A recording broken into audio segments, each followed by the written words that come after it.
നിങ്ങൾക്ക് ഒരുപാട് വേദനകൾ തരുന്ന ഒരു വ്യക്തി.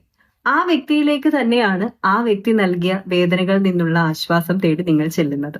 ആ വ്യക്തിയിൽ നിന്നാണ് നിങ്ങൾ കംഫർട്ട് സീക്ക് ചെയ്യുന്നത്. റീഅഷ്വറൻസ് വേണമെന്നുള്ള തരത്തിൽ നിൽക്കുന്നത്. അങ്ങനെയെങ്കിൽ ഇതിനെ നമുക്ക് ട്രോമ ബോണ്ട് എന്ന് ഓമനിച്ച് വിളിക്കാം.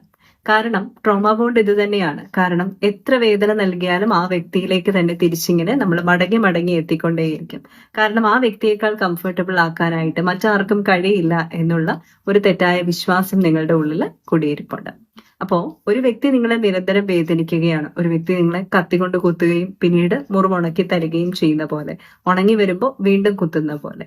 ഇത് തന്നെയാണ് നിങ്ങൾ എന്ത് ചെയ്യുന്നത്, ജീവിതത്തിൽ ഉടനീളം അനുവദിച്ചു കൊടുത്തിരിക്കുന്നത്. വേദനിപ്പിക്കുന്ന വ്യക്തിയിൽ നിന്ന് തന്നെയാണ് നിങ്ങൾ ആശ്വാസവും കംഫർട്ടും റീഅഷ്വറൻസും ഒക്കെ തെരഞ്ഞുകൊണ്ടേയിരിക്കുന്നതെങ്കിൽ ട്രോമ ബോണ്ടിന്റെ ഒരു ലക്ഷണം തന്നെയാണത്. തിരിച്ചറിയുക. വേദനകൾ തുറന്ന് സംസാരിക്കാൻ മറ്റൊരു വ്യക്തി ഉണ്ടാവുകയോ പല കാര്യങ്ങളും അഡ്രസ് ചെയ്യാനുള്ള സമയമായിരിക്കുന്നു. സ്വന്തം ഐഡന്റിറ്റി നഷ്ടമാകാതിരിക്കും.